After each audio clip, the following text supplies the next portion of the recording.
Bien, bonjour à tous. Je ne vais pas vous infliger 178 transparents. Je n'en ai pas préparé du tout. Donc, ce que j'aimerais bien, c'est si vous le voulez bien, c'est qu'on lance la discussion, le débat, et puis qu'on fasse des choses un peu interactives. Donc le sujet aujourd'hui, c'est un petit peu voir comment on peut se prémunir des approvisionnements qui deviennent de plus en plus compliqués. Et je voudrais signaler quand même que le bois, c'est aussi une matière précieuse. C'est une matière précieuse et c'est un marché tout à fait particulier puisque dans nos modèles économiques, on a l'habitude d'avoir,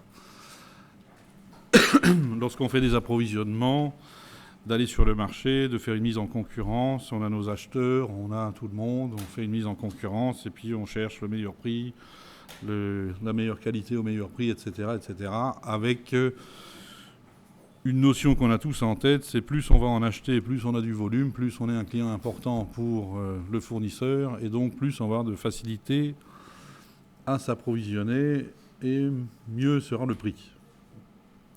Alors, pour approvisionner du bois, on est sur un marché qui marche à l'envers. Donc ça, c'est un premier élément qu'il faut prendre en compte, et ça marche à l'envers, pourquoi ? Parce que lorsqu'on commande du bois dans un certain nombre de sections, il faut bien imaginer qu'un arbre, il ne nous a pas attendu dans la forêt pour savoir quelle section on voulait obtenir. Donc quand on commande un certain nombre de sections de bois, la scierie va devoir débiter 100 mètres cubes pour pouvoir nous en approvisionner peut-être 40. Donc ça, c'est déjà un premier élément. Ce qui fait de ce marché qu'on est limité. Si on commande à une scierie 500 mètres cubes de bois, ils sont incapables de nous le fournir. Donc, dans ce marché qui marche à l'envers, on va dire, c'est un élément à prendre en compte. Ensuite, on a eu l'habitude dans le passé de commander des morceaux de bois exactement à nos mesures pour pouvoir ensuite les raboter, les déligner et autres. Et on avait du bois qui venait de diverses provenances, du Brésil, d'Afrique pour des bois exotiques, avec une énorme difficulté, c'est de s'approvisionner localement. Puisque la filière bois en France, elle est, je suis désolé de le dire, mais elle n'est toujours pas spécialement organisée pour répondre à nos demandes. Donc le travail qu'on a fait pour cet approvisionnement en bois, et pour sécuriser nos approvisionnements, puisqu'on a eu une pénurie, on est sur un marché de pénurie depuis un certain temps, c'est qu'on a d'abord diversifié nos sources d'approvisionnement. Donc la diversification des sources d'approvisionnement, c'est stratégique pour l'entreprise, parce que si on n'a pas de bois, on ne peut pas produire, on ne peut pas livrer. Donc partage au départ sur des sources d'approvisionnement Afrique et Brésil, avec un travail qui a été fait pour déjà pour notre part n'acheter que des bois certifiés. Nous sommes nous-mêmes certifiés FSC, PEFC, ce qui exige, ce qui prouve la traçabilité, si vous voulez, dans l'approvisionnement sur des sources qui elles-mêmes assurent la pérennité de la forêt et la biodiversité. On a eu pas mal de succès il y a 4 ans pour pouvoir s'approvisionner correctement en bois FSC. Et la source c'est tarie, avec divers changements politiques au Brésil, des changements, et puis aussi une décertification d'un certain nombre de forêts qui n'avaient pas joué le jeu et qui n'ont pas passé les audits de contrôle de FSC. Donc ça, c'était une première difficulté. La deuxième, c'est qu'on nous a dit, bon, vous êtes bien gentil, mais nous vous livrez des bois dans des sections fixes avec des longueurs fixes, on ne veut plus le faire. On ne veut plus faire l'effort de trier le bois, d'en débiter 100 mètres cubes pour vous en livrer 40 et de se débrouiller avec le reste. Donc vous devez accepter aujourd'hui des bois en... On peut vous garantir une épaisseur fixe, mais en toute largeur et toute longueur. Donc pour nous, c'était un changement au niveau industriel, puis il faut s'organiser pour avoir une étape préalable pour ce bois, pour pouvoir le recevoir en largeur variable et en longueur variable, et en refaire des profils qu'il nous faut pour nos besoins industriels. On a travaillé depuis 3 ans aussi pour dire, même si la filière bois française ou européenne n'est pas bien organisée, il faut impérativement qu'on trouve des solutions pour avoir dans notre proposition, dans notre offre, une offre avec un bois dur européen. Donc on a fait un certain nombre d'essais, on a sondé le marché pour savoir si on pouvait s'approvisionner de manière durable et en volume. Et on a choisi comme essence le frêne, qui est un bois mi-dur européen. Et donc le frêne, pour la petite histoire, on a trouvé une source d'approvisionnement, donc on l'achète à Montpellier. Pour vous donner l'organisation de la filière bois, on l'achète à Montpellier, seulement il vient des Vosges.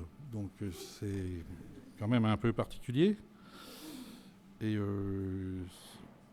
sans vouloir donner des noms de fournisseurs, parce que ça c'est notre cuisine interne, on a quand même un gros débitant de bois qui a ses installations de 15 000 m² à une distance quand même importante de notre usine, puisque c'est à 500 mètres. Donc on n'a jamais pu travailler avec eux dans les 20 dernières années.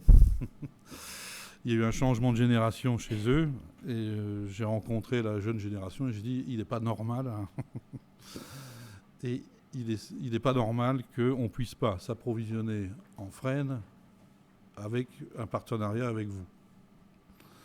Bon, alors ils sont venus nous voir, ils ont vu les piles de bois qu'on avait en frêne qui venaient de Montpellier donc, et puis le patriarche qui connaît tout sur le bois parce qu'il est tombé dedans quand il était petit comme Obélix, il a dit moi je sais d'où il vient ce frêne, il vient de telle forêt à tel endroit dans les Vosges. Donc il nous a fait une proposition. Le seul hic, c'est que nous achetions le chêne des Vosges à Montpellier, le frêne des Vosges à Montpellier à 750 € du mètre cube, et lui nous a fait une proposition à 1500. Donc il y avait un petit écart. Il fallait trouver des solutions pour le combler. Donc qu'est-ce qu'on a ? On a travaillé sur quoi ? On a travaillé à s'expliquer en disant voilà quels sont les compromis qu'on peut faire. Si vous nous vendez le frêne à 1500 € du cube, ça veut dire que vous nous vendez l'intégralité de la grume et que vous voulez bien nous approvisionner dans les sections fixes qu'on vous demande. Mais en revanche, l'ensemble des chutes, on les paye aussi. Ou alors vous êtes des voleurs. Mais ça, je ne le pense pas et je ne l'ai jamais pensé. Donc on a travaillé pendant un certain nombre de semaines et de mois à ce qu'ils puissent, eux, s'organiser pour que dans un mètre cube de frêne qu'on achète où il nous en faut 40% pour nos besoins propres, ils trouvent une source d'écoulement de la chute et qu'ils arrivent à valoriser la chute en faisant d'autres choses, d'autres sections. Suite à ça, il y a des sections standards du marché, notamment sur la menuiserie, parce que nous, dans le mobilier urbain, on n'est quand même pas un marché extraordinairement important sur la France ou en Europe. Donc ce ne sont pas nos standards qui prévalent en termes d'épaisseur, de longueur et autres, c'est plutôt la menuiserie. La menuiserie. À ce moment-là, nous, on a accepté de dire, le confort de l'ancien temps, c'était de dire à un scieur, nous, on le veut dans telle section, machin, puis c'est comme ça, et on nous le faisait. Aujourd'hui, on s'est rapproché des standards de la menuiserie, et au lieu d'acheter du bois à 43 mm d'épaisseur, on en achète à 45. Bon, ça ne nous arrachera pas une jambe, mais ça coûtera un peu plus pour le raboter. Mais on tombe de nouveau dans les standards de marché. À ce moment-là, on donne la faculté à notre fournisseur d'écouler le surplus de bois dans les dimensions qui ne sont pas les nôtres. Ensuite, lui s'est organisé pour trouver les filières pour pouvoir vendre le solde. Et puis on a accepté aussi d'avoir de temps en temps, sur un certain nombre de lots, des toutes largeurs et des toutes longueurs. Et en faisant ça, on s'est arrangé à 750 € du mètre cube. Et la première année, on a pu travailler ensemble. On avait commandé 30 mètres cubes. Donc c'est dire la timidité de tout le monde. On s'est mis d'accord sur 30 mètres cubes, sachant qu'on en consomme à peu près 800. Donc ça ne faisait pas grand-chose. Mais lui nous disait, moi je ne peux pas vous garantir que je trouverai dans ce mode d'organisation plus de 30 mètres cubes la première année. Et là on est en 3e année, on est sur 120 mètres cubes. Donc la filière a pu se mettre en place. On a un confort, attendez, je vais couper ce machin avant qu'il sonne là. Voilà. On a un confort dans l'approvisionnement, c'est que quand il nous manque un bout de bois à 500 mètres, c'est quand même plus facile à gérer qu'à 10 000 km. Et ça nous permet d'être en séquence, parce qu'il ne faut pas oublier que ce genre de ressources qu'on recherche ou de matières premières qu'est le bois, ça se commande aujourd'hui. Ce qu'on commande aujourd'hui, on sera livré l'année prochaine au mois de septembre au mieux, puisqu'il y a des périodes de coupe, il y a des périodes de séchage qu'il faut respecter. Alors il y a des francs-tireurs en Afrique qui disent nous on s'en fout, on coupe du bois tout le temps, que ce soit en sève, pas en sève, etc. Donc ça on ne veut pas. Donc c'est quelque chose c'est une stratégie qui se définit largement en amont et qui nécessite un certain nombre d'aménagements et de faire comprendre aussi, pour ma part, à mon directeur industriel, qui dit mais on va pas faire comme ça, on va mettre toute la concurrence de la terre sur le coup et on sera livré dans ce qu'on veut, les sections fixes et autres. Et je lui dis peut-être, on peut encore en trouver, mais de toute façon si on se projette à 5 ans, 10 ans, avec la rareté de la ressource, il faudra bien qu'on évolue et qu'on s'organise préventivement aujourd'hui pour le futur. Et c'est toujours plus agréable de s'organiser en amont pour le futur que de subir un jour une organisation de catastrophe ou de crise parce qu'on n'a plus rien comme matière première. Donc ça, c'est une part d'expérience. La deuxième chose, c'est qu'on essaie de standardiser au travers de l'évolution des produits un certain nombre de mesures de bois qu'on utilise et on essaie surtout, sur un objet donné, d'en consommer le moins possible. Donc le travail d'éco-conception, il se fait aussi pour optimiser l'ensemble de l'utilisation de la ressource. Donc c'est cette expérience qu'on m'a demandé de vous montrer ici. Alors qu'est-ce qu'on fait avec les chutes de bois? Comment on paye la qualité du bois? On achète du bois à 750 € du mètre cube et on imagine, enfin le commun des mortels imagine, on prend son caddie, on rentre dans un magasin de bois et puis on met dedans ce qu'il nous faut et dans la qualité qu'il nous faut, puis on sort, on paye et puis ça marche. Bon, c'est pas tout à fait comme ça. Donc le bois c'est un matériau vivant, donc il a un certain nombre de défauts. Donc on a fait tout un travail depuis 20 ans et qui fonctionne bien de poupée russe. C'est-à-dire que la première section qu'on va utiliser, par exemple les bancs les tables qui sont dehors là, les espèces de tables de pique-nique, des tables de rue là qu'on a développées. C'est une section de 45 mm finie sur 115 de large. On va les débiter et dès que quelque chose a un défaut, on va mettre ces planches au rebut. Et elles vont devenir matière première pour d'autres produits qui vont avoir une section de 40 par 95 dans des longueurs variables. Et ce qui n'est pas bon pour ce qui devient du deuxième rebut pour l'ensemble, on va en faire des planchettes pour garnir par exemple des corbeilles de propreté qui nécessitent que du 22 mm d'épais, etc.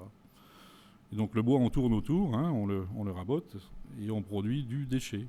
Et avec ce déchet, qu'est-ce qu'on en fait? Le déchet c'est de la sciure de bois dont personne ne veut, puisque c'est de la poussière, c'est en même temps cancérogène et on ne sait pas quoi en faire. Donc on a une installation aujourd'hui de biomasse, on a une chaudière à biomasse, et avec l'ensemble des chutes de bois, des poussières de bois qu'on collecte dans nos ateliers, et puis des copeaux, on chauffe 12 000 m² de bâtiment, on sèche nos peintures, nos lasures de bois, et on est entièrement autonome en énergie sur ces 12 000 m², le séchage du bois. On a un séchoir à bois qui est alimenté en énergie avec le fait qu'on brûle l'ensemble de nos déchets de bois. Et puis on chauffe les bâtiments et on sèche nos peintures avec. Donc voilà le circuit qu'on a imaginé pour cette filière bois. Et il faut savoir que de toutes les manières, le bois sera une ressource rare, qu'on l'achète ici ou qu'on l'achète ailleurs. Au Brésil, on n'en achète plus pour le moment. Parce qu'au Brésil, il y a une surenchère. Hein. On passe des contrats annuels avec des fournisseurs de bois là-bas. Et donc on attend 6 mois pour avoir, ou 7 mois ou 8 mois pour avoir les premières livraisons de nos bois. Le bois arrive au port. Et si un Chinois se pointe et il voit le lot de bois qui est destiné à être livré chez nous et qui lui convient, il dit vous voulez combien pour ce lot de bois? Alors si nous on nous l'a vendu à 1000 € du mètre cube pour certaines essences de bois exotiques, si le Chinois il dit moi je vous donne 1500, on n'a pas de bois. Hein. Aujourd'hui c'est la jungle. Donc tout ça, plus notre volonté d'avancer dans le domaine du développement durable, nous a fait vraiment faire un gros travail. Et aujourd'hui, notre fournisseur de bois nous remercie de les avoir vraiment perturbés, ennuyés, alors que normalement c'est eux le fournisseur et nous le client. Mais on les a vraiment persécutés pour qu'on arrive à trouver une solution fiable, durable, économique et qui satisfasse tout le monde. Et, parce que notre difficulté commerciale, hein, c'est joli, ça fait écolo de dire, en greenwashing si vous voulez, de dire à tout le monde, et à nos clients que sont les collectivités locales et qui sont quand même sensibles à ces arguments, de dire maintenant on prend plus ce vilain bois exotique qui provoque la déforestation des forêts en Amazonie, on va vous fournir un magnifique truc en frêne qui vient d'ici, dans des forêts, entre nous soit dit, obligatoirement gérées correctement, alors que ce n'est pas tout à fait vrai non plus, mais parce qu'on est ici en France, donc on décide que nos forêts sont durablement gérées. Hein. On raconte tout ça, et ensuite on n'a pas de bois. Hein, donc on n'a pas la source d'approvisionnement. Donc on est en train de faire un ripage. Ah, pas bien. Je vais me rapprocher. Non, il est branché. C'est l'eau. Il y a un voyant. Bon, je vais parler un peu plus fort alors. Ah. Voilà, donc je disais commercialement, il ne suffit pas de dire maintenant on fait tout en frêne, il faut encore que la clientèle l'accepte. Et puis si du jour au lendemain, l'ensemble de nos clients disent c'est formidable, on va faire tout ça en frêne, et ils nous commandent plus que du frêne, on est mort. Hein. On n'a pas la ressource. Donc il y a quelque chose de subtil à faire en termes de marketing pour pouvoir passer d'un état A à un état B qu'on souhaite durable. Hein. Oui, absolument. Oui. Mais il faut accepter que si on est allé chercher ces essences exotiques, c'est pas uniquement parce que ça fait joli dans le mot, c'est que la qualité technique de ces bois sont quand même beaucoup meilleures que les nôtres dans un rapport le temps qu'il faut pour qu'un arbre pousse. Hein. Aujourd'hui, il y a des hérésies écologiques. Hein. On dit, ah non, nous on veut du chêne. On a des clients qui disent, on voudrait du chêne. Pour tailler des planches droites de 2 mètres de long dans un plot de chêne, il nous faut un arbre qui a 80 ans. Okay, et on a un taux de chute et un taux de rebut de l'ensemble de la ressource bois qui est de l'ordre de 60%. Si on prend des bois comme les bossés, les irocos en Afrique ou les garapas au Brésil, on a des bois qui ont des troncs d'arbres de 30 mètres de haut, avec un diamètre de 70 cm ou 80 cm, ils ont 25 ans. Donc il vaudrait mieux, au plan écologique, utiliser cette ressource-là, hein, en plus avec une qualité, il n'y a pas de nœuds, c'est beaucoup plus résistant en termes mécaniques et autres. Donc en termes écologiques, c'est mieux d'utiliser un bois dont on peut consommer à peu près 80% de la matière et qui a poussé en 25 ans, plutôt que de se faire une fixette sur du chêne où on a un taux de rebut phénoménal. Il y a une tenue à l'extérieur qui n'est pas avérée. Hein, et en plus de ça, on va couper des arbres qui ont 80 ans. Quoi.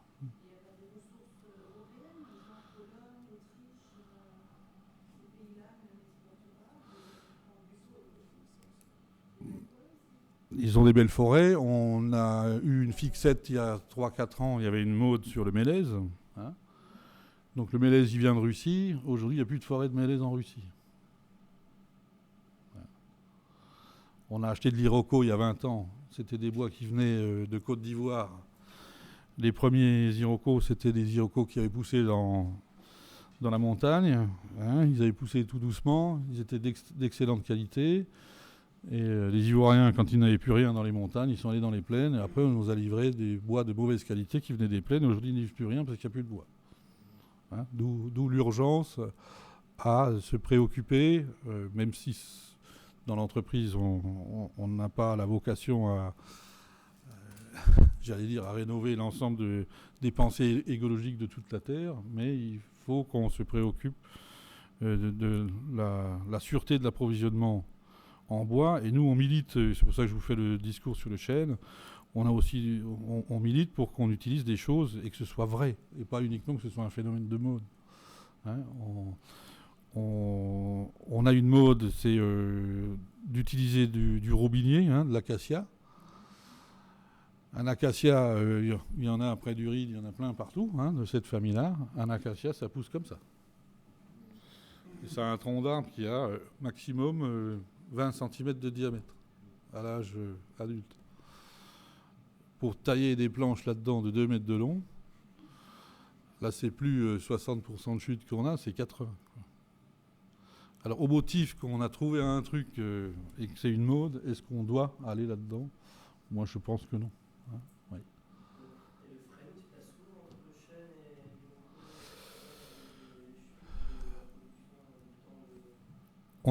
et on a des beaux frênes ici, hein, parce qu'on a une utilisation du frêne dans un certain nombre d'industries et on fait pas mal de manches d'outils en frêne. Hein, et ça c'est historique, hein, c'est historique depuis longtemps. Hein. On a fait même vraiment dans l'ancien temps, les lattes de ski en bois avec 2 clous dessus, c'était du frêne.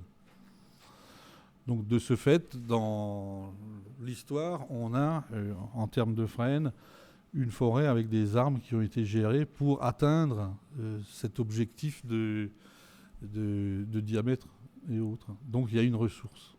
Alors, oui. Je propose de prendre maintenant 2-3 minutes pour 2-3 questions. Et ensuite, avant de passer à la prochaine présentation. Tout de suite sur le frêne, par contre, au niveau de la sécurité de l'approvisionnement, il y a une maladie en ce moment qui se répand sur le frêne assez vite. Oui. Ça remet en cause quand même la sécurité de l'approvisionnement, parce que si tout s'y dépérit sur la plaine d'Alsace. Oui, enfin bon, pour le moment, on n'est pas trop impacté par ça. Hein. Mais c'est des choses qu'on surveille, oui. Mais ce qu'il faudra accepter, c'est qu'on n'est plus dans la nouvelle période. Aujourd'hui, c'est qu'on arrête d'avoir des certitudes et de dire, pendant 20 ans, on va faire un truc avec comme essence de bois, ça, et on va l'acheter à tel endroit. Hein. Aujourd'hui, c'est du frêne, et on est en veille permanente pour dire, est-ce qu'on a des moyens d'avoir d'autres essences de bois? Est-ce qu'on peut s'organiser en amont pour pouvoir utiliser d'autres essences de bois? Aujourd'hui, on utilise aussi du résineux, hein, du sapin.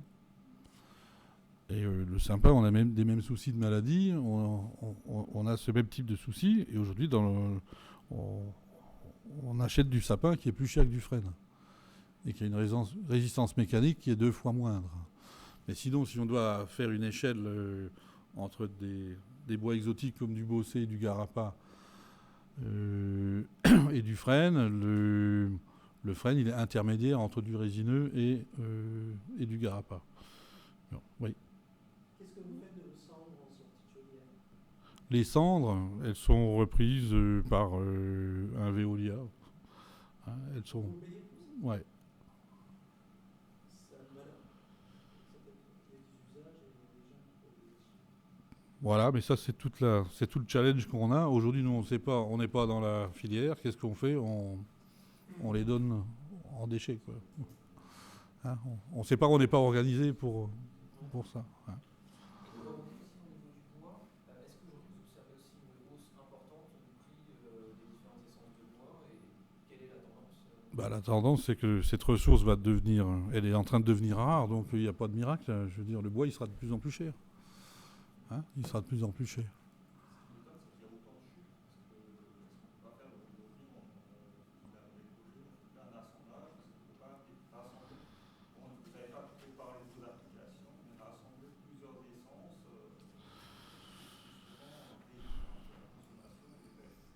Enfin, nous, on n'a pas.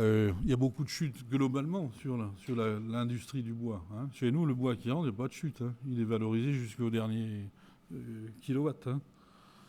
Puisqu'on a cette cascade de produits de poupées russes que j'ai indiqué tout à l'heure. Et à la fin, on le transforme en énergie. Hein. Donc, on ne jette pas de bois. Hein. On ne jette rien du tout. Hein.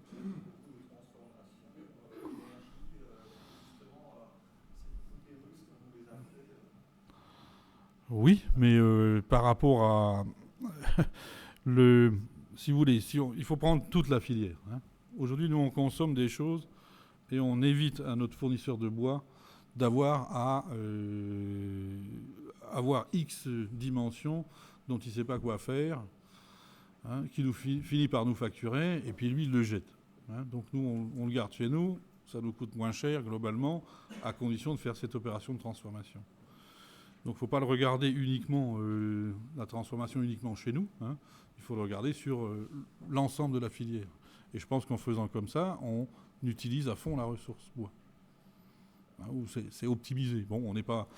je dis toujours, quand ils me disent, on a aujourd'hui 3 ou 4... on arrive à avoir 3 ou 4 usages quand on part d'une planche, d'une section importante. Hein, on descend à 3 ou 4 usages, on n'est pas encore au cure-dent, comme je dis toujours, mais, on y arrive, on arrive quand même à valoriser l'ensemble de la ressource, hein, ou l'optimiser. Hein.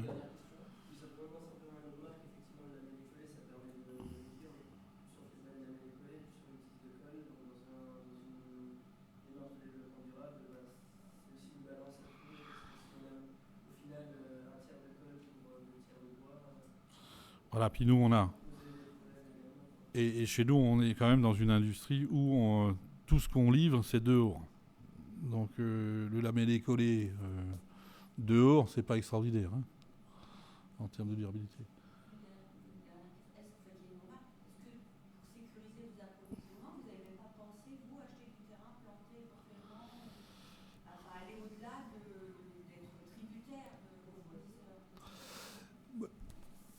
Bon, tout peut s'envisager, mais bon, d'abord, c'est pas notre métier, on ne sait pas le faire, hein, on l'a pas appris. Et ensuite, même si on consomme 800 mètres cubes, ça peut paraître énorme, mais pour un exploitant forestier, 800 mètres cubes, c'est une goutte d'eau, quoi. C'est une goutte d'eau. Et donc, on n'ira pas là-dedans, on est trop petit. On est trop petit pour faire ça. Bon, en tout cas, merci pour votre intervention. Merci. Donc après le bois, maintenant on comprend que finalement le bois ça devient également un matériau précieux. On va maintenant passer à d'autres matériaux précieux comme l'or et l'argent avec l'intervention de Jean-Luc Haas de DBK France. DBK France.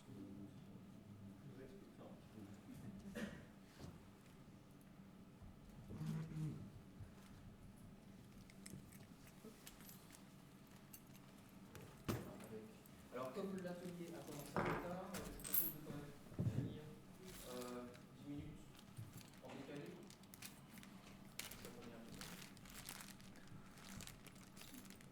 Voilà, donc en fait, je ne sais pas si tout le monde m'entend.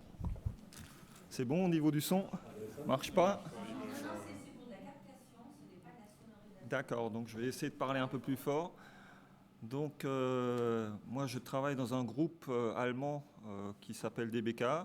On fabrique des chauffages pour tout type d'applications, pour l'automobile, pour l'industrie. Donc ça va du chauffe-biberon, stérilisateur, chauffage d'antennes relais, chauffage de pales pour les grandes éoliennes, des réchauffeurs de diesel, des réchauffeurs d'air d'admission, un peu tout type d'application à partir du chauffage. Notre siège est à Rulsheim, donc c'est à 100 km au nord de Strasbourg. Et on a un site de production en France, à Wissembourg, où on fabrique les pièces pour l'automobile. Donc, je vais vous parler des épuisements de ressources. Tout le monde connaît la problématique du pétrole, on en parle très souvent. C'est un exemple, bon, je pense qu'il faut relativiser un petit peu l'échelle, mais voir ça dans l'ensemble. Donc le pétrole, on va bientôt arriver à épuisement à un moment donné ou à un autre. Mais il y a tout plein d'autres ressources, en fait, où on va arriver à épuisement si on continue de les consommer de telle manière bien avant. Comme on a commencé avec certaines terres rares qui sont utilisées notamment dans tout ce qui est électronique. Et on se rend compte que l'argent et l'or, on va bientôt y arriver, bien avant le pétrole. Donc ce qui explique, quand vous suivez le cours de l'or, c'est le l'or, bon, c'est un peu plus que le cours traditionnel parce que c'est de l'or pour application industrielle. Donc en 4 ans, on a multiplié par 2 le coût d'achat, donc 110%. Et au niveau de l'argent, 210%, fois 3. Donc moi, ce que je vais vous montrer comme exemple, c'est 2 toutes petites pièces. Donc c'est cette pièce-là et celle-ci. Pourquoi on utilise de l'or ou de l'argent? C'est pour un traitement de surface. On a bien vu avant un problème de connexion. Ça peut très vite poser de gros problèmes et énerver beaucoup de monde.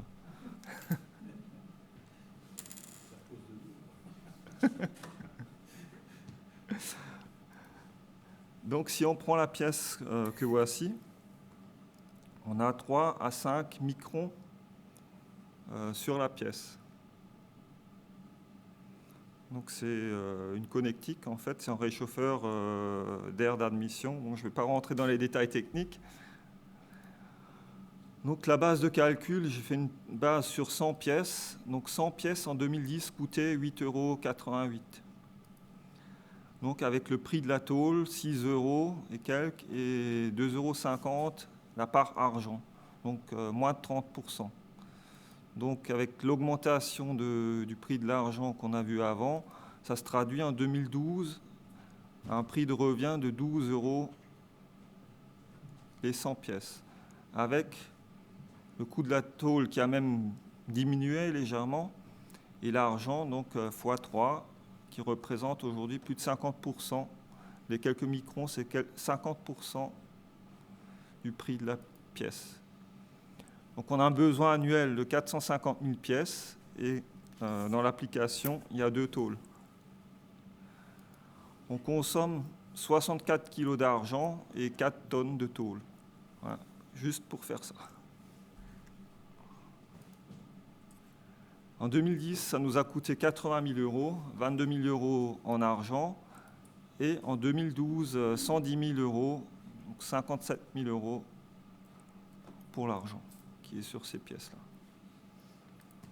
Donc soit une augmentation de 30 000 €, 34 000 € pour l'argent.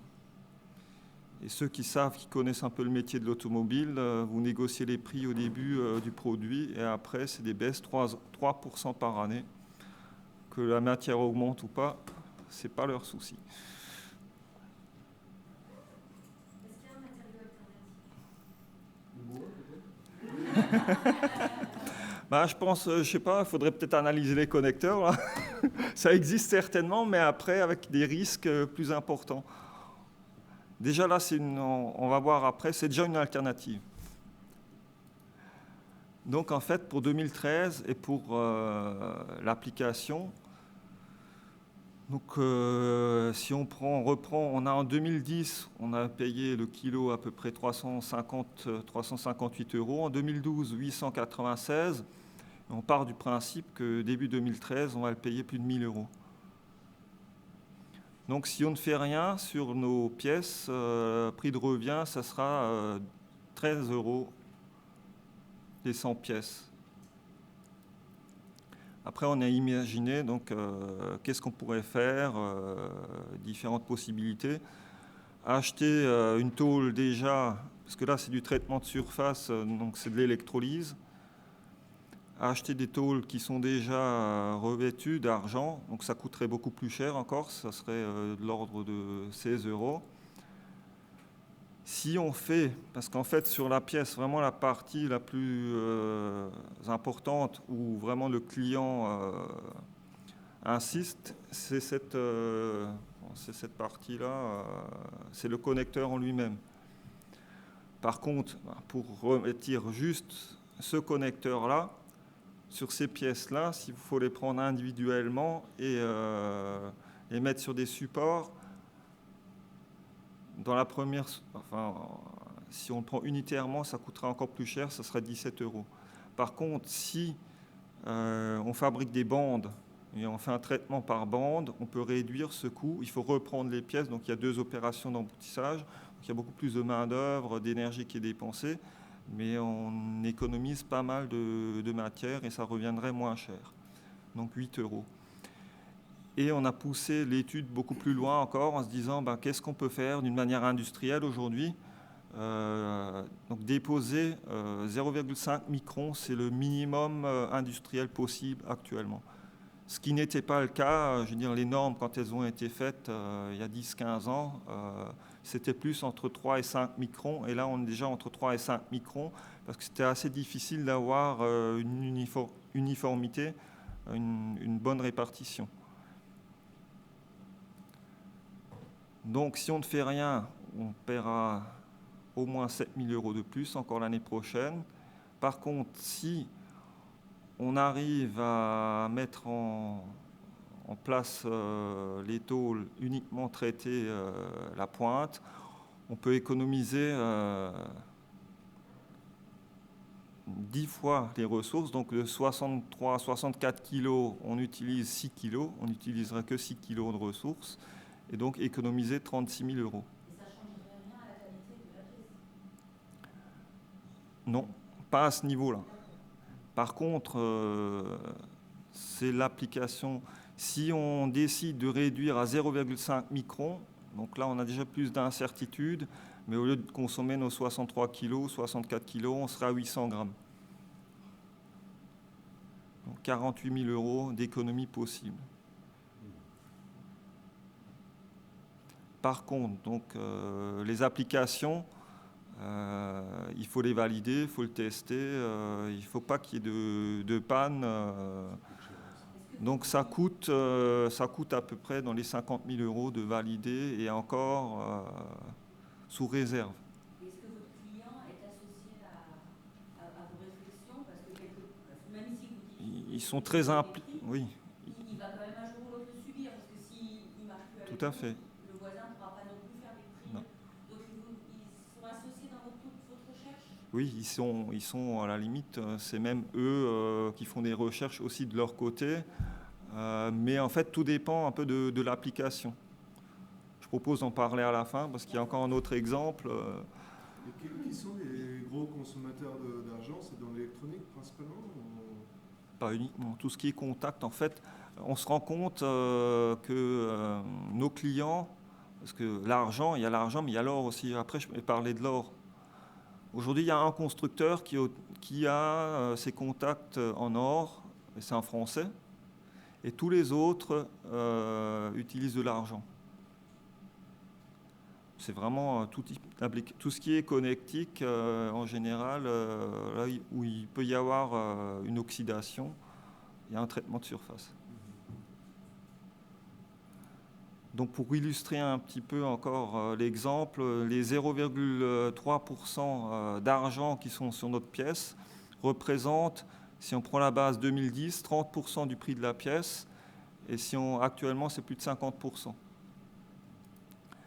Et au niveau des ressources, donc pour récupérer l'argent et l'acier, pour récupérer nos quelques grammes d'argent, il faut pratiquement autant de ressources que pour récupérer, enfin pour notre 4 tonnes d'acier. Hein, c'est des calculs donc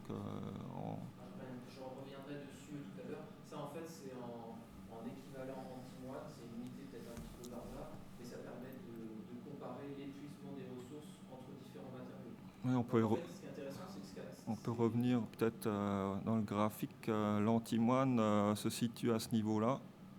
C'est un semi-métal en fait qui était très répandu et qu'on a pris en base pour faire des calculs d'équivalence.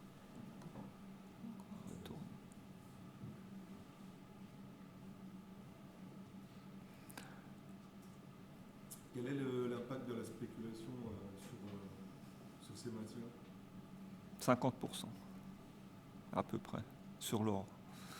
Il y a 50% en spéculation, 38% en usage pour tout ce qui est bijouterie et le reste pour une application industrielle. Ça c'est pour l'or. Pour l'argent, j'ai moins de données en fait. Donc ça c'est, j'ai encore 2-3 slides et on aura terminé. Donc ça c'est l'impact environnemental de l'argent et de l'acier sur la même base. Donc on voit qu'il y a beaucoup plus d'impact pour les quelques microns d'argent que pour les tonnes d'acier. Surtout pour récolter l'argent en fait.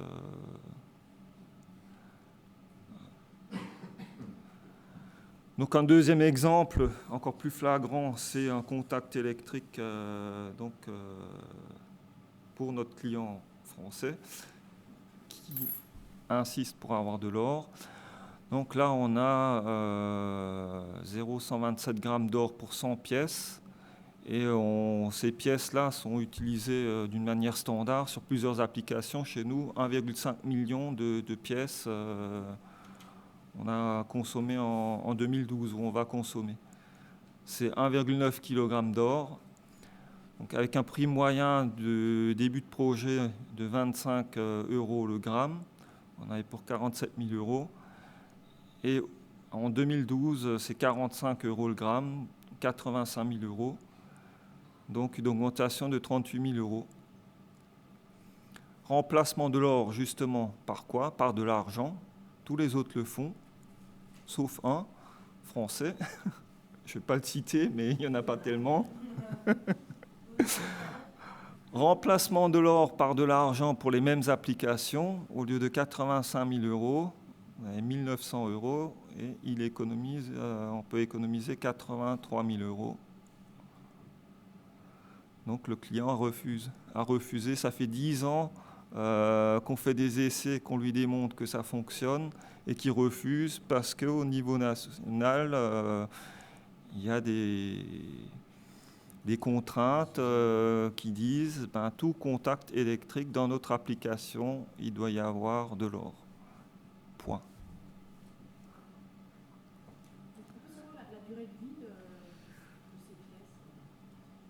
La durée de vie du véhicule. Donc, on peut récupérer, sauf la filière en fait se garde bien de vous renvoyer les pièces parce qu'ils les valorisent, ils gardent ça pour eux.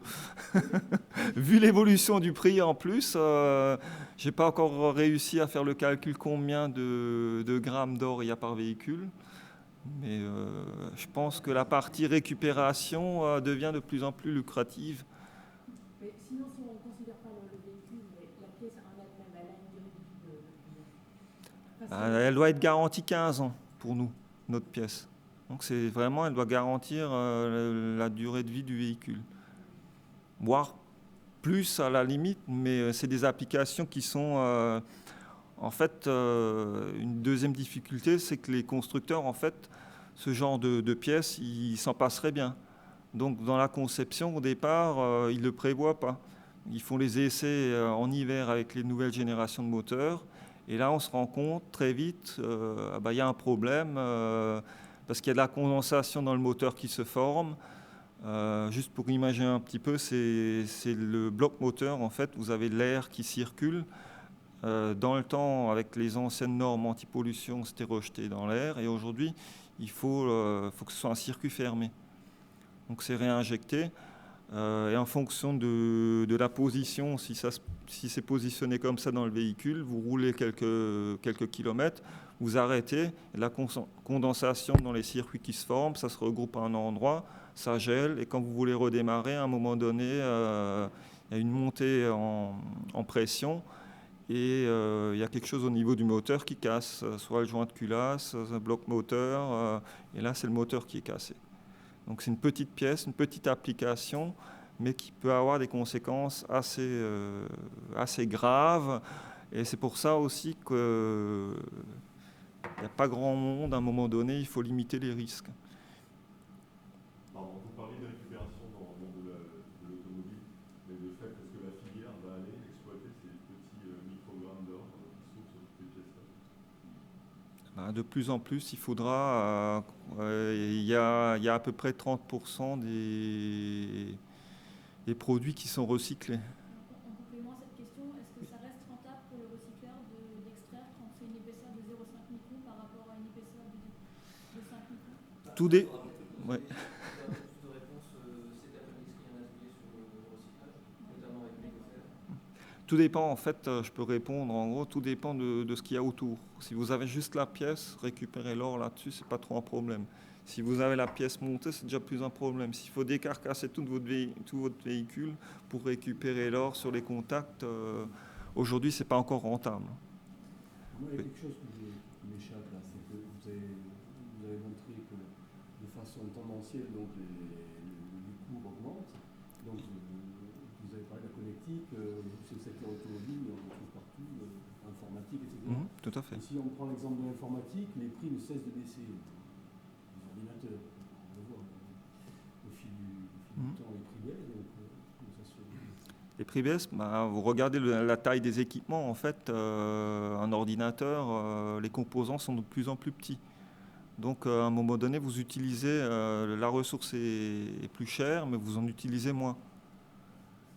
Ce qui va, dans les années à venir, à un moment donné, ça va de nouveau, la tendance va s'inverser, clairement.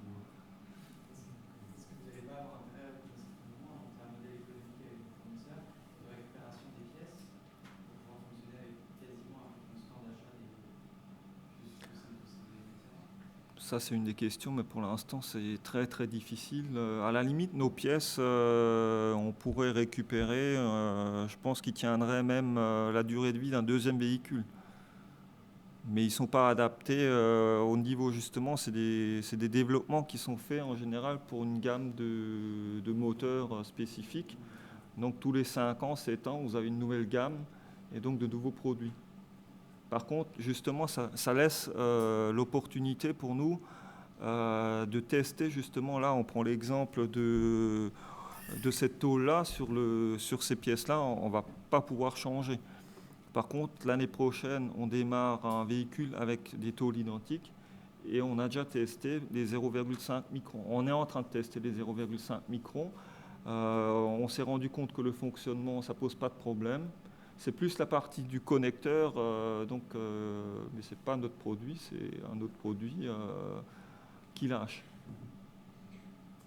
Donc c'est des choses, en fait, c'est toujours un cycle où sur les produits existants, on essaye d'améliorer cette partie éco-conception pour les futures générations de produits. Et là, moi j'ai fait un bilan cycle de vie et on voit très bien, en fait, on est déjà à 5 générations de produits pratiquement en 10 ans et qui ont évolué vraiment beaucoup parce qu'au début, on collait ça ensemble, on collait ça sur un tube en aluminium qui était à l'intérieur et il y avait beaucoup de rebuts et beaucoup de contraintes. Aujourd'hui, on a breveté un système étanche parce que je ne vais pas rentrer trop dans les détails. Donc on travaille énormément sur le sujet et on dépense, je crois, à peu près plus de 10% du chiffre d'affaires en recherche et développement. Donc, pour terminer ma présentation, pour anticiper la rareté, ce qu'on peut faire ou ce qu'on fait, c'est qu'on achète pour une période de 1 an, 2 ans, en fonction des contrats qu'on a avec nos clients, qui s'engagent à prendre les pièces sur 1 an, sur 2 ans, ce qui permet de garantir un prix pendant une certaine durée. Ou de faire des regroupements également avec plusieurs fournisseurs ou même avec des clients, notamment pour les matières plastiques. On est en train de se regrouper pour acheter des plus gros volumes Et en même temps, ça permet, si vous avez une consommation moins importante, un autre partenaire en consomme plus, ben, ce n'est pas vous qui l'avez sur les bras, parce qu'on se rend aussi compte, on a eu déjà des matières qu'on a achetées, et après le véhicule ne s'est pas du tout vendu, et puis vous vous retrouvez avec la matière sur les bras parce que vous ne pouvez pas l'utiliser ailleurs. Donc ça, c'est une mutualisation qui se met en place. Voilà. Une question, si vous deviez vous projeter dans les 10 ou 20 ans à venir avec des contraintes de ce type-là et des augmentations exponentielles des prix, vous arrivez encore à vous faire une idée de votre métier dans 10 ans, dans 15 ans? Je pense qu'il faut rapidement, et c'est ce qu'on est en train de faire, c'est de fixer des contrats avec une part matière qui est une variable. Si la matière augmente, les prix des pièces vont augmenter. Et aussi, d'un autre côté, ça permettra peut-être de faire plier certains constructeurs, passer de l'or à de l'argent. À un moment donné, quand le prix sera 3 fois plus important, mais on se rend compte aujourd'hui, ils devraient voir qu'ils ne sont plus du tout compétitifs, il faut qu'ils se remettent en question. L'argent va finir par augmenter aussi. L'argent, oui, mais pas aujourd'hui, pas à ces proportions. Entre 1 000 euros le kilo et 45 000 euros le kilo, il y a encore de la marge. Mais si on voit l'épuisement, justement, si tout le monde se rabat et ce qui s'est déjà fait, ou ce qui va se faire de plus en plus sur l'argent, bah, le prix va augmenter encore plus. On l'a déjà vu dans l'exemple, en 4 ans, le prix de l'argent a multiplié par 3, alors que l'or s'est multiplié par 2. Je me mets la question. Le taux de recyclabilité en fait, des matières d'argent et d'or, c'est un petit peu comme le verre, en fait, on se recycle quasiment 6 ou 7 fois le prix. Ou l'or et l'argent, c'est pareil, je pense, on va finir. Oui. Bah, j'ai un exemple assez marrant en fait sur cette pièce-là. On a donc le contact qui est doré et le fournisseur en fait, ce qu'il fait lui, il met de la dorure sur l'ensemble de la pièce et après il enlève de nouveau. C'est plus facile pour lui et moins coûteux que de faire l'inverse. Et il nous a fait une livraison. On s'est dit tiens, les pièces n'ont pas été traitées. On a réclamé et j'ai été le voir parce que c'était assez marrant et il nous dit vous ne pouvez pas nous retourner vos pièces, il y a un souci.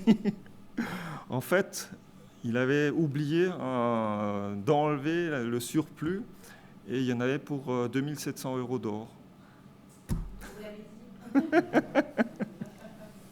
De toute façon, ça ne change rien à l'application. Il n'y a aucun espoir de remplacer cette matière par autre chose? Il y a beaucoup de monde qui y travaille. Bah, merci pour cette. Merci. Donc c'est vrai que si je fais une synthèse très rapide, on voit voilà, au niveau industriel, il y a différentes techniques qui sont mises en place pour toujours optimiser la consommation de matières premières. On voit aussi que ça se passe aussi au niveau du client, c'est-à-dire que les produits évoluent, mais encore faut-il convaincre son client qu'en effet cette solution est viable, que d'utiliser du frein, d'utiliser de l'argent, c'est possible dans certaines conditions. Et on voit aussi un autre élément, c'est qu'en termes d'achat, et ça peut être un peu inquiétant pour les PME, c'est que les grands groupes qui réussiront à se rassembler pourront acheter de la matière première à des prix les plus bas sur le marché, parce qu'ils achèteront des gros volumes. Par contre, voilà, c'est vrai que question que je peux vous poser, Monsieur Scheer, c'est est-ce que voilà, demain, est-ce que ces Chinois dont vous parliez vont pas demain acheter aussi du chêne français ou du frêne français en grosse quantité en écrasant les prix Si, mais je crois que c'est pas comme ça qu'il faut le. Si on veut contrer tout ça, dans l'exemple que j'ai donné tout à l'heure, il y a une chose que j'aurais aimé dire et que j'ai pas eu l'occasion d'exprimer, c'est que ce qu'il faut faire, c'est retrouver des fournisseurs de proximité. C'est pas juste pour faire joli. Moi, j'ai d'autres exemples que je peux vous donner dans d'autres matières que sont la fonte, tout ce que vous voulez. C'est retrouver la proximité, mais c'est pas que la proximité géographique. C'est la proximité de compétences qu'on peut avoir avec des gens avec qui on peut communiquer facilement sur le panneau. Si le fournisseur il n'a pas envie de jouer le jeu, et si on rebascule dans un système dans lequel on dit il me faut 100 cubes, tu me fais combien, et machin, là ça marche pas. Nous on achète aujourd'hui de la fonte en local au lieu de l'acheter en Chine ou l'acheter au Portugal ou en Belgique, on la paye 25% plus cher. Ok, alors on n'est pas des misanthropes. Et comment on paye ça? Eh bien, on a travaillé sur les outillages et sur la conception des pièces. Et on fait aujourd'hui les mêmes objets visuels qu'avant, sauf qu'ils ont 30% de points en moins. À ce moment-là, on gagne encore 5 points.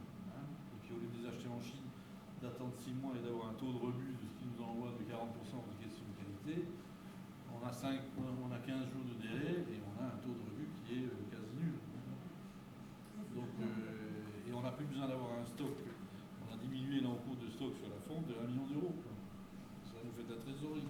Donc c'est un ensemble, c'est pas uniquement, j'allais dire, c'est pas uniquement la négociation sur le prix ou le volume. Hein, et ça, le Chinois, il ne viendra pas le faire ici. Juste un mot pour dire que, une remarque incidente, pour dire que le marché des déchets ou des sous-produits, en fait, rejoint le marché des matières premières. Parce que, pour prendre l'exemple du bois, vous avez des Italiens maintenant qui viennent en France chasser les chutes, les déchets, les sciures, etc., pour aller les brûler dans des chaudières en Italie et produire et revendre de l'électricité. Donc le marché s'est renversé. Avant, on payait pour s'en débarrasser, maintenant vous avez des gens qui sont prêts à acheter. Et vous avez des Chinois qui viennent en France pour acheter des déchets de papier, de carton, en barge, des déchets, hein, pas de la matière neuve, pour pouvoir la recycler et la réutiliser. Donc en fait, les deux commencent à se rejoindre. Et il y a un certain nombre de marchés comme ça qui se sont retournés, où ça n'a plus de sens de payer pour s'en débarrasser, parce que vous avez des gens qui viennent chercher. Et donc, c'est intéressant aussi de racheter, y compris les déchets localement, et pas seulement les ressources ou les fournitures. Il y a un exemple qui n'a rien à voir, qui n'est pas dans l'industrie, c'est le maïs. Hein, le maïs, on enlève les grains et il reste, je ne sais pas comment vous appelez ça. C'est la plante entière. Et aujourd'hui, ça c'est valorisé, ça a un pouvoir calorifique énorme. Je dis, les paysans, ils font presque 20% de leur chiffre d'affaires en revendant ces tiges, alors qu'avant, ils ne savaient pas quoi en faire. Donc là, on reparle maintenant, finalement, on ne parlait plus de bois, on parlait de nourriture. Juste, on va passer encore 2-3 slides pour conclure cet atelier, prendre du recul et voir en effet au niveau européen comment la politique européenne évolue sur ce sujet. Avec ce graphique, bah voilà, on se rend compte que c'est le coût l'indice des prix pour différents produits, que ce soit la nourriture, les matières premières, l'énergie au niveau mondial. Et en effet, on voit que d'après ce graphique, on a eu une baisse du coût des matières premières, de l'énergie et de la nourriture jusque dans les années 90. Et là, en effet, si on regarde ce coût des matières premières, ces indices de prix, on est dans une augmentation maintenant constante. Donc c'est vrai que la question, c'est aujourd'hui, il y a des solutions techniques au niveau industriel qui sont mises en place, mais à des échéances 2013-2014, en effet, la question, c'est en 2015, en 2020, quand les matières premières auront encore augmenté, est-ce que ce sera encore rentable de faire certains produits? Est-ce qu'ils ne deviendront pas, est-ce que le modèle économique sera complètement à revoir? Alors qu'est-ce qui se passe au niveau européen? La priorité au niveau de l'Europe, ça a d'abord été l'énergie avec la réglementation européenne éco-conception de 2005. Donc l'Europe a pris à bras le corps cette question de l'énergie avec la directive Energy Related Product. On ne s'en rend pas compte, mais maintenant, d'année en année, cette réglementation se met en œuvre.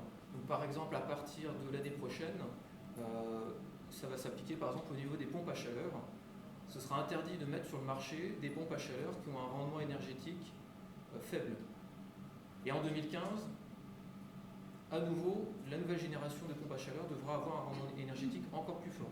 Et ça s'applique vraiment à tous les moteurs industriels, les pompes, demain les machines à café. Donc finalement, tous nos produits vont devenir de moins en moins consommateurs d'énergie sous la contrainte réglementaire. Et on estime, donc ça c'est l'Institut allemand qui l'a calculé, on peut aller jusqu'à 127 milliards d'euros d'économie sur les consommations d'énergie en Europe d'ici 2020.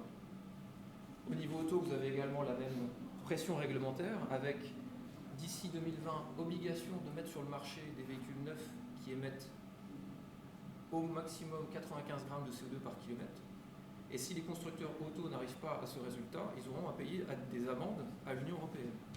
Donc au niveau de l'énergie, on voit que l'Europe, voilà, c'est vraiment mobilisé, on ne s'en rend pas compte, mais petit à petit, ça évolue. Aujourd'hui, il y a une prise de conscience au niveau de l'épuisement des ressources. Et ça, c'est un travail qui est en cours au niveau de l'Union européenne, qui commence à travailler sur ce sujet et qui annonce, en préparant cette transformation de l'économie en temps utile de manière prévisible et contrôlée, nous pourrons continuer d'accroître nos richesses et notre bien-être tout en diminuant l'intensité de notre utilisation des ressources et l'incidence de celles-ci. Concrètement, l'objectif, c'est en fait en 2013 de créer des indicateurs pour calculer l'efficience de la consommation des ressources et se fixer des objectifs au niveau européen. Vers quoi est-ce que ça va déboucher, on ne sait pas encore trop, mais peut-être qu'on peut imaginer que d'ici les années qui viennent, il va y avoir peut-être aussi des réglementations contraignantes, ce qui n'est jamais facile à gérer aussi au niveau entreprise, sur l'usage efficace des ressources. Par exemple, il a été question d'imposer des taux de matières recyclées dans certains produits. Enfin voilà, donc il y a des actions qui sont en cours sur ce sujet. Donc si vous voulez les suivre, cette actualité, en fait, il y a une plateforme en ligne sur l'efficacité des ressources qui est présente là sur le PowerPoint. Donc voilà, donc il y a, je dirais, au niveau européen aussi une véritable prise de conscience sur l'épuisement des ressources. Oui. Je vais intervenir depuis tout à l'heure. On parle de ressources, on parle de recyclage, on parle des déchets des uns qui sont les ressources pour les autres, sur cet élément de la vie du produit. Mais en fait, une des clés, c'est la durée de vie du produit. Monsieur disait que les pièces qui sont utilisées dans les véhicules pendant 15 ans pourraient peut-être servir plus longtemps.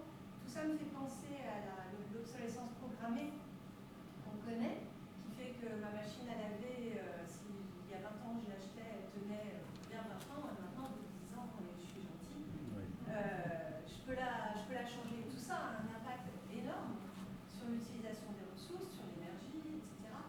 Et c'est là-dessus qu'il faut jouer. Donc malgré les réglementations qui vont dans le bon sens avec l'efficacité, etc., finalement tout ça est contredit, ou en tout cas bien sapé par la durée de vie raccourcie des produits. Alors c'est vrai que, comme disait M. Scheller, aujourd'hui en effet il faut ne plus forcément avoir de certitude. Ce dont vous parlez, c'est une des solutions à mettre en place, et c'est vrai que c'est une des solutions sur lesquelles il y a beaucoup de travail à faire. Et c'est vrai que cet atelier sur l'épuisement des ressources, en fait, quand on regarde le cycle de vie d'un produit, là voilà, on se plaçait sur cet espace, sur ce chapitre, entre les matières premières et la fabrication. En effet, on pourrait refaire un autre atelier sur la phase usage. Pour rebondir sur le marché auto, il y a une réglementation qui est en cours de préparation sur réglementer le marché des pièces de seconde main. Mais ça pose énormément de questions en termes de suivi qualité, de référencement, mais c'est en cours de travail. Et vous avez également une thèse qui est en cours à l'Université de Strasbourg, où ils réfléchissent sur un exemple, un téléphone portable, on revient au téléphone portable, et si demain on était capable d'avoir des générations de téléphones portables qui sont renouvelés très rapidement, tous les 6 mois, mais finalement en réussissant à récupérer à un moment donné la coque, à un moment donné la batterie, parce que finalement la batterie, entre l'iPhone 4 et l'iPhone 5S, la batterie, elle va peut-être pas forcément être l'élément qui va évoluer le plus.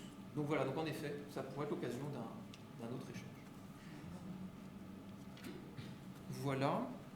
En même temps, les nouveaux produits sont toujours moins énergivores, donc il y a aussi un débat.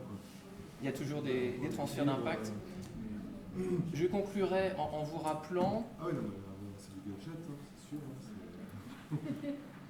Que justement, donc pour les entreprises qui souhaitent continuer à progresser en éco-conception, donc il y a un dispositif d'accompagnement en éco-conception qui est proposé par l'ADEME, la CCI, la Direct et la région Alsace, et qui justement a pour objet de travailler sur l'éco-conception avec soit une action avec un expert sur le bilan environnemental d'un produit, la recherche de solutions, et aussi le volet marketing. C'est aussi comment convaincre les clients que oui, les produits évoluent, vous voulez du verre, mais est-ce que vous êtes prêt à en acheter?